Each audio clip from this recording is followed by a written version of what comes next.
அண்மைச் செய்தியை பார்த்துக் கொண்டிருக்கிறோம்.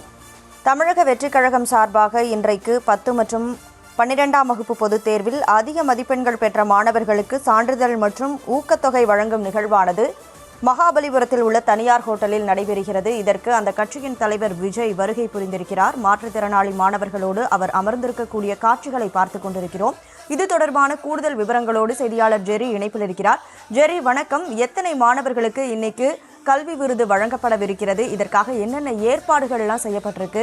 தற்போது தாவேக தலைவர் விஜய் அங்க வந்திருக்காரு. நிகழ்ச்சி நிரல் என்ன? வணக்கம். தமிழக வெற்றி கழகம் சார்பில் 10 மற்றும் 12ஆம் வகுப்பு பொதுத் தேர்வில் சாதனை படைத்த மாணவ மாணவிகளுக்கு பரிசு வழங்கும் விழா இன்று மாமல்லபுரத்துல நடைபெற இருக்கிறது. நிகழ்ச்சி நடைபெறக்கூடிய அரங்குக்குள் விஜய் தற்பொழுது வருகை தந்திருக்கிறார். +2 தேர்வுல முதல் 3 இடத்தை பிடித்த மாணவ மாணவிகளும், மாநில அளவில் முதலிடத்தை பெற்ற மாணவ மாணவிகளும் மற்றும் அதிக மதிப்பெண் பெற்ற மாற்றுத்திறனாளிகள், வறுமை கோட்டிற்கு கீழே உள்ள மாணவ மாணவிகளும் தங்களது பெற்றோர்களுடன் இந்த நிகழ்ச்சியில பங்கெடுத்திருக்கிறார்கள்.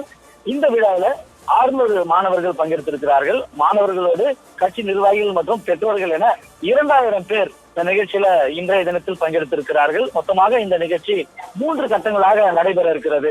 கடந்த காலங்களில் 2 ஆண்டுகளாக 2 கட்டமாகவும் 1 கட்டமாகவும் நடைபெற்ற நிகழ்ச்சி இந்த ஆண்டு 3 கட்டமாக நடைபெறுகிறது. இன்று மற்றும் அடுத்த மாதம் 4ஆம் தேதி மற்றும் அடுத்த மாதம் 15ஆம் தேதி என 3 கட்டங்களாக நடைபெற இருக்கிறது. முதற்கட்டமாக 88 தொகுதிகள் உட்பட்ட சிறந்த மதிப்பெண் பெற்ற மாணவ மாணவிகள் இன்று இந்த விழாவில் பங்கெடுக்கிறார்கள். சென்னை, அரியலூர், கடலூர், கள்ளக்குறிச்சி, கன்னியாகுமரி, காஞ்சிபுரம், சிவகங்கை, செங்கல்பட்டு என 88 தொகுதிகள் உட்பட்ட மாணவர்கள் இன்று வந்திருக்கிறார்கள். இந்த விழா மேடையில் தற்போது விஜய் வந்திருக்கிறார். மேடையில் விஜய் என்ன பேச போகிறார் என்பது குறித்து மாணவர்கள் அவளோடு காத்துக் கொண்டிருக்கிறார்கள். கடந்த காலங்களில் மாணவர்கள் இந்த தேசிய கல்விக் கொள்கையை பற்றியும் போதைப் பொருள் மாணவ மாணவிகள் இங்கே பாதிக்கப்படுவது குறித்தும் பேசியிருந்தார். இந்த ஆண்டு என்ன விஷயங்களை குறித்து பேச போகிறார் என்று அவளோடு மாணவர்களும் பெற்றோர்களும் காத்துக் கொண்டிருக்கிறார்கள். இந்த நிகழ்ச்சி மதியத்தோடு நிறைவு பெற இருக்கிறது.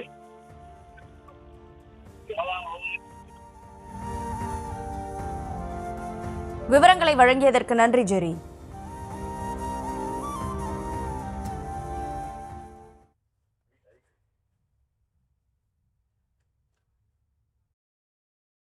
எத்திசையும் புகழ் மணக்க இருந்த பேரும் தமிழனங்கி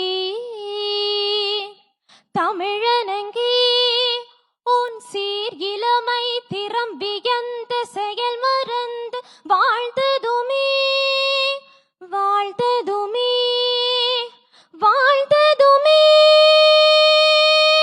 நன்றி. நன்றி சுபிக்ஷா. 100 நாடுகளின் தேசிய கீதத்தை பாடக்கூடியவர், அவருக்கு வாழ்த்துக்கள். நாம் அனைவரும் அமரும்படி அன்போடு கேட்டுக்கொள்கிறோம்.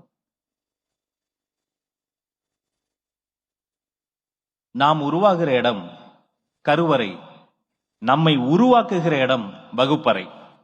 இந்த கல்வி விருதுகளுக்கு வந்திருக்கக்கூடிய இந்த மாணவ செல்வங்களையும் வெற்றி தலைவரையும் பெற்றோர்களையும் பெரியோர்களையும் வரவேற்புரை செய்து வரவேற்பதற்காக எப்போதும் ராணுவ படையோடு சுற்றக்கூடியவர் இந்த கல்வி விருதுகள் விழாவில் ஒரு தந்தையாக மாறி வாஞ்சையாக வருகிறார். போற்றுதலுக்குரிய பொதுச் செயலாளர் திரு என் ஆனந்த் அண்ணன் அவர்கள்.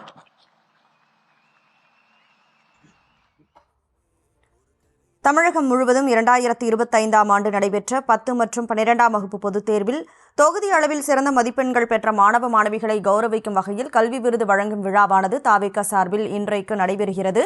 அது தொடர்பான காட்சிகளையும் கூடுதல் விவரங்களையும் நாம் பார்த்தோம்.